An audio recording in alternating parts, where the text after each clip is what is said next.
Hello and welcome to Psychology of Us. I'm Veronica White, psychotherapist and your host. Today we're exploring a question many of us are asking ourselves in an increasingly busy and complex world. Why do so many people feel overwhelmed, disconnected, and exhausted, even when life appears successful on the outside?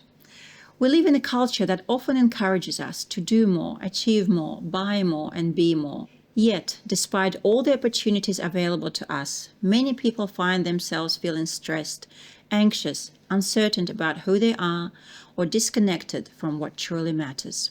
Today's conversation is about slowing down enough to ask some important questions. What creates genuine well-being? How do we find meaning and purpose in the middle of busy lives? How can psychology and neuroscience help us understand ourselves better and create lasting change? And perhaps most importantly, how do we reconnect with ourselves when we feel lost?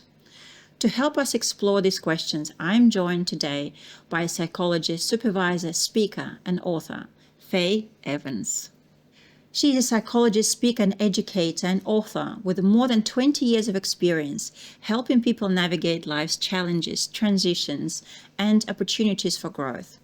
Drawn on neuroscience, positive psychology, EMDR, mindfulness, and evidence-based therapeutic approaches, Faye is passionate about helping people understand how their mind works and how small changes can lead to greater well-being and resilience. She is the founder of Liminal Space Psychology, where she works with adults, professionals, and women navigating periods of change, including stress, anxiety, identity transitions, and midlife reinvention. Alongside her clinical work, Faye supervises and mentors emerging psychologists and regularly presents on topics relating to well-being, healthy aging, emotional resilience, and human flourishing. Faye is also the author of the forthcoming book, Soulful Simplicity, a Neuro-Spiritual Path to Living with Intention, which explores how neuroscience and psychology can help us. She joins us today on the Psychology of Us to share practical insights into the science of well-being and living well in the complex world. Welcome, Faye, to the studio. Thank you, Veronica, for having me today. That was a lovely and very warming, heartfelt introduction. So thank you. I'm very excited to be here with you today. I'm very excited to have you here in studio, Faye. What inspired you to write the Soulful Simplicity, and how did you come? Is there any professional or personal event led you to decide in writing that book? That's a great question to start. I guess that there's always been a bit of a writer in me because I have a passion for books. And since I was a very little girl, one of my first memories, and this is something that it's very critical in the book, how important are your stories of life, is that the first time that I can recall something important is the time that I spent with my father as a little girl enjoying books. And really learning how to have quality time with him, because he left my life very early. So he separated, divorced from my mother at the age that I was 7. So that the most recollection that I have is sharing the time, reading books together and learning, that special bonding time between father and daughter. And I always said, because at the time it made him so happy to find a joy in books, that I was going to become an author. Not that I did that, because I became a psychologist actually. So I always could believe that I had a book in me. But it started somewhere in a long time in childhood and led you over different life experiences to this moment. Yes, and I think that the book has changed many forms to where it is now. It started from being maybe a fiction, and then it turned into being more of a self-development book. I guess that one of the critical things of this book is that it's a combination of my own life story too, that I use as an example. At the beginning, I wasn't very interested in sharing my own life. I wanted to use the life of many of my clients as an example, not that I was going to ever reveal their names, but just use many stories that I've gathered through all these years. And then combine with lots of insights of how people can help transform their lives. However, talking to lots of peers and talking to my own daughters, they thought that it was maybe crucial that I share my own life experience. So when I refer to the examples of the book, I share lots of passages from my own change and my own transformation that brought me here today. Well, I believe it's so important to share something personal. There is so much information out there at the moment, just in the internet. And but what we're searching for is someone who really went through some challenges, and to see them, how they cope with that. And often we see the final beautiful image of the person when they're transformed, when they went through all these stages of transformation. However, when we sit there and don't know what to do, trying to embrace all this uncertainty in front of us, it's very hard to find the courage to make that very first step. And when we read someone's personal story, we can believe in that, okay, somebody's done it, perhaps I can also do the same thing. And I know that your book is a almost trilogy, or it's in 3 parts, and that the parts are about being lost, found, and whole. And of course, I would like to start, with the part of where people feel lost, and it's hard to believe that you were lost at some stage in your life. Yes, I guess that's a question that is being brought up to me several times when sometimes I speak about my own story to some friends or to some people that know me, and they see me put together. They can't believe that was my life. Or some people even think that I have compartmentalized or have another person who I was, and now this is other person.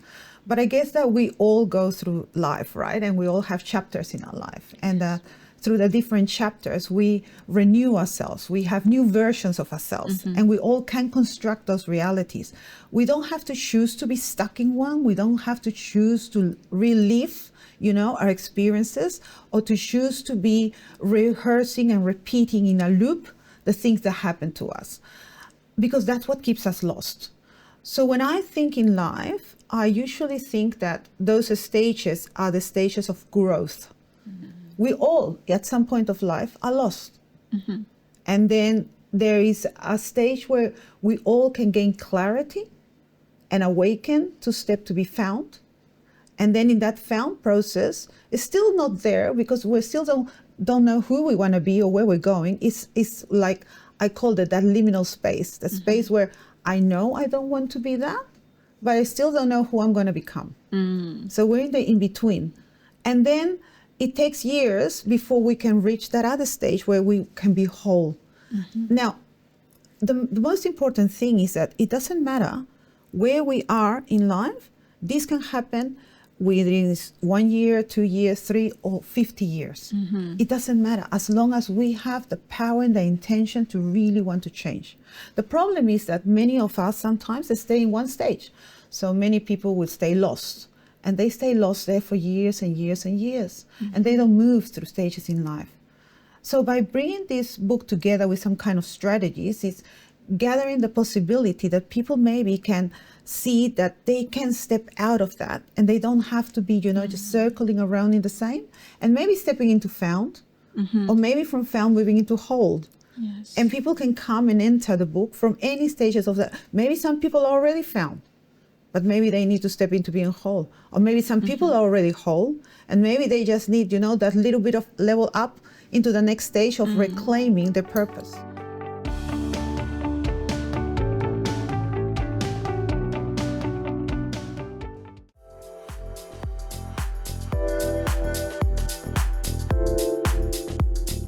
Well, I love what you said, that sometimes when we really lost and then we feel stuck in the situation, and the differentiator of being stuck in the moment is when we tell ourselves the same narrative, that's our life that defines us, certain trauma or circumstances in life, they define us and we can't move forward. But I love what you mentioned as well about when you found yourself and you have rather clear path, but then there is also from good to excellence. And sometimes nobody talks about that step, which is we love to hear from zero to hero story, but not really about when it's good, but I'd love something more in my life. And, sometimes people met at that stage in life where what else do you want?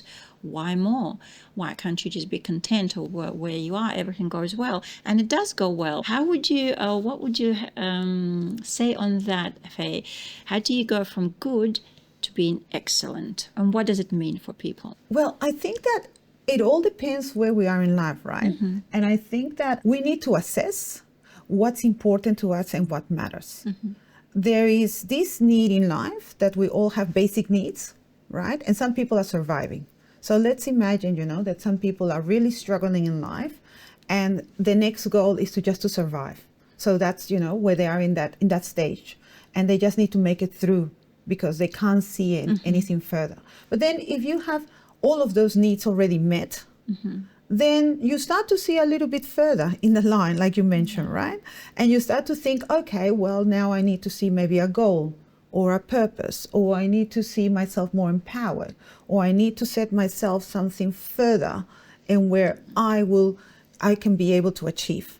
But also I need to be motivated to do that change. And that motivation needs to come from within. In order to do that, I need to be clear about my values. That's where the answer is. My values. What are my values, right? Now, when we identify our values, we're not talking about who told me I should be, but who am I now and who do I want to be? What matters to me? That's where my true values start. So would you say that we need to assess the values we have by society, the values we have by our culture, things like this, and then we just really peel it off and then really ask ourselves, who am I and what do I value at this stage in life? Absolutely. Values, we learn them, of course, it's a mix, right? We learn them from our family, from our culture, from our religion, from society, from history. They're the general values, they're systems. But our life experience, our own internal stories, our self-narratives, and what we like and dislike in life create that internal knowledge about knowing ourselves better than anyone. And that tells us what we really value in life. And when we tap into that voice internally, that's not telling me someone else's value but my own, that's when I really find out what matters to me, right? Because, and especially women, we like to please, we like to perform, we like to hear, we like to do things for others, right? We like to become great mothers and great carers and great workers and obedient daughters and obedient girls and whatever, right? But there comes a time in our life that we wake up and we say, hey, I'm tired, enough is enough, now I want to be me. Sometimes that comes in midlife. I hope it came at a younger age. For me, at least, it came in midlife where I can really awake and say, now I want to be me. And this is what I want to do. And start to listen to what are my needs. Not the needs of my family, which I love and adore. Not the needs of my partner, which I love and adore. Not the needs of everyone else. They're still valid. And yes. yet we still have that on all aspects in life. Some people think that if you think about your own values, it means you don't think about anyone else. But it's not that. It's really taking all the aspects in life, but really asking, who am I apart from all these roles I was wearing all this time? Yes. And not only that, but we need to combine that, who am I? If I don't fulfill myself and self-care myself and make myself happy and rejoice, then I can't give anyone. I'm giving out of emptiness. Yes. And this is something that I speak to a lot of the mothers I've worked with through the years. Mothers that come because they're burnt out, they're tired, they've been giving and giving and giving, and they don't receive anything. They are always caring so much, but they're not doing anything for themselves. And sometimes they even feel guilty because they go to the gym. And they come and they tell me, oh, this week I went to do my hair, or I went to the gym, and I feel terrible because I didn't have time. I should have done that shopping, or I should have cleaned the house, or I should have done this task. And I look at life and I think, well, we're talking about life balance, and that time that you did for yourself, it's something that you needed to do that makes you feel good with yourself. And then when you're feeling good with yourself, then you're able to provide more. So self-care and being able, foundation, so you can give more. Yeah. I picture a woman who sits there behind the screen and says, look, it's all good for you to say, but I really have no energy, no resources, nobody's coming for me, there is no one to help me. What can they do? Can they find some support from your book? The book has been constructed with some soulful strategies at the end. So there is some soulful strategies that people can start by noticing little things in themselves. Because I find that in order for us to change, we need to start doing something differently. So there's little activities, there's meditation, there's a meditation app that's going to go with the book that they can start to hear the voice internally. Because as I mentioned, they need to find themselves within. Yeah. And in this busy world, we're all hearing everything from the outside, and it's about connecting from the inside out. So the meditations will help people to really start listening more inwardly, trying to recognize their intuition, and being able to calm down those thoughts that sometimes can be invasive or can be critical or can be self-defeating that we all have. And in that way, they can start to listen to that little nudge inside that tells them what truly matters, so they can tap into the values. So that's almost, the idea. Rewrite the script they're running on repeat in their heads, to calm that down first and then rewrite, and perhaps, start thinking about or imagining what could the new thing could be for me, what new life could I have, what can I do. I believe sometimes when people run all the time and repeat their old patterns, it's very hard to imagine what good can happen for me. And then, as you said, if these certain techniques will help you to calm this down and to turn off this external noise of the external values, perhaps that's exactly a glimpse of space or liminal space where people find themselves and start really searching and being aware. Okay, that's what I've been always wanted. I always wanted to write a book. That actually comes, from very long time ago. And start recognizing that that's in me and that's for me. And I've heard about before, I'm not sure if you agree with that, Faye, that if we want something or it's just in our imagination, it means we can do that. We don't want things that we are not capable of doing. Let's say if I'm not an athlete who can jump, 100 or run 100 meters, I'm not dreaming about winning that particular run, but I can dream about things that are within my capacity. And sometimes when people dream about something and it's their dreamland, it means they are capable to do that. Yeah. What do you think? Absolutely. I believe that people already are equipped with everything they need. Yes. And sometimes society just buries them underneath all the demands and obligation and pressures and busyness and stress and demands.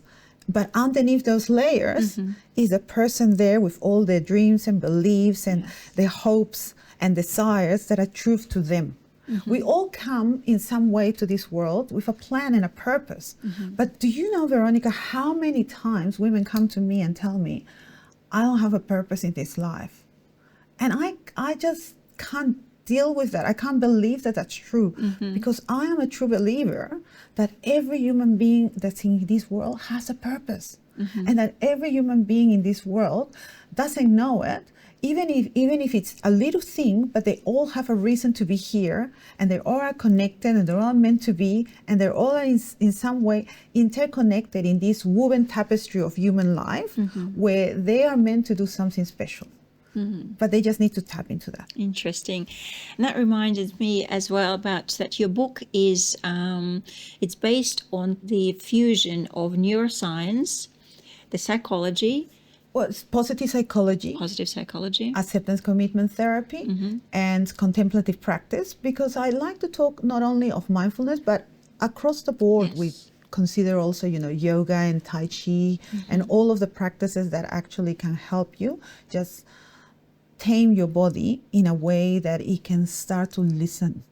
That's the aim. So I'm very open to all the kind of practices.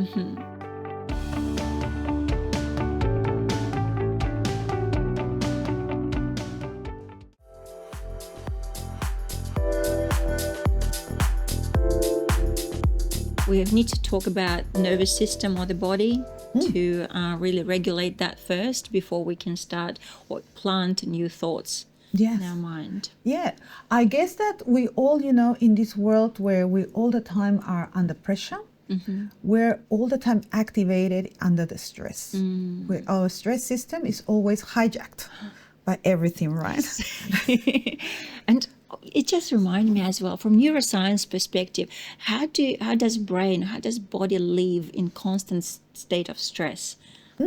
Well, it's really diminishing our sense of self, right? Because when we are all the time having these neurotransmitters just, secreting into our nervous system, it's affecting our health. So it's not only damaging to us in the moment because we're losing our attention span, we can't create, we can't concentrate, we're feeling fatigued, we can't sleep. It has a lot of physiological effect in our body, but also we have all of these neurotransmitters that are already secreting in our blood system, and they're keeping us all the time tense. And because they're keeping us tense, then we can't achieve the best productivity that we have, and then we feel tired, and we feel that we're not concentrating doing the things that we need to do. So it's affecting us in a very big way. But we don't understand that. We think that being stressed is part of life, and we normalize it, and we think that it's okay to have tense shoulders and to be fatigued and to be tired, and that's normal. And everyone goes walking around feeling that that's okay. And we normalize it. And we believe that having an overscheduled calendar or saying yes to everyone, or maybe, over committing to everything, it's okay because that's part of life. And that competing and working hard and having, 2 jobs and trying to achieve very, very high standards or competing against each other, it's the norm. And it's not. That's creating stress in our brains. And when it creates stress, then all of those physiological effects are happening in our body, and then our well-being is really being affected. So it's sort of like a loop that keeps us trapped. Yes. Because if we're unwell, then we can't perform well. So it's all just, gets caught up in that. Well, busy calendar can relate to that. So, yes. And what do you think, Faye? Should we really put in the calendar even the time slots for rest? Absolutely. That work? Yes, absolutely. And having just blank spaces, there's another thing that lots of people think that resting is doing something, when actually resting is doing absolutely nothing. And resting isn't also sleeping, because then, you're just sleeping. That's not resting really either, right? So resting means being able to sit and gaze at the horizon and just gaze. And being able to do this for 10 minutes. That's the first step that I ask my clients to do. Sit and just gaze at the horizon. Just look at the birds in the backyard or the rain on your window pane, and just not reading, not hearing a podcast, not hearing music, not drinking water or tea, nothing. Yes. Just sitting. And that is what we call Nixon. And Nixon is this Dutch word that's been that is known about the art of doing nothing, which is quite really, really useful if we want to really calm down the nervous system. So yeah, just even thinking about sitting 10 minutes and gaze into horizon, brings a little bit of comfort. And I believe I'm not alone here. Faye, for someone watching today who feels stuck, disconnected, or uncertain about their future or next chapter in their life, what's one message from Soulful Simplicity would you like to leave for our audience today? I think that the one of the things that I would like someone to walk away with, if someone has to take something of value, is that they're not trapped by the past. They're not a prisoner of what happened to them. That they have the power within to make a different choice. That they have the power within to unchain themselves to freedom. That they have the power within to be whole again and to uncover the person they are beneath those layers that they think society has imposed in them. And that they have all the right in the world to choose differently. And that they can make that choice. Sometimes, of course, they need a companion or a professional, or maybe if they're really stuck and in that stage of loss at the beginning, you may need a professional, or you may need some guidance, some compassionate guidance to do it with you. But you just need to know that you're not stuck there forever, and that there is a process for you to uncover who you are beneath, because you have to see yourself like, and this is something that I love to tell my clients, that we all in our spirit are like a little spark of light in our heart, and that sometimes life may have dimmed our light. So we're very, very dim, and we may look very, very foggy, and we may look very, very dark. But once we start to blow into that light, and the way to blow into that light is hope, belief, and know with faith that you can get over this no matter how big the challenge is, then the light begins to flicker and grow, and then you start to shine. And once you shine, girl, no one can stop you. The world is yours. Well, I feel that light's coming my way, Faye. Thank you so much for your wonderful conversation. It was, I believe we could talk here for another week. And I really look forward to the launch of your book. Thank you so much. And reading through that and finding, so many practical things as well, how to tackle the next stage of our life.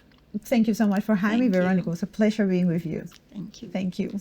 I think many of our viewers will recognize themselves somewhere within the journey of feeling lost or searching for meaning, and ultimately finding a deeper connection with themselves and what matters most. Your work reminds us that well-being is not necessarily about doing more. It is often about creating space, simplifying what no longer serves us, and reconnecting with our values, purpose, and humanity. Thank you also for sharing your forthcoming book, Soulful Simplicity, a Neuro-Spiritual Path to Living with Intention. And thank you to our viewers for joining us on Psychology of Us. If today's conversation resonated with you, please remember to share and continue the conversation with those around you. Until next time, take care of yourselves and each other. I'm Veronica White, and this has been Psychology of Us.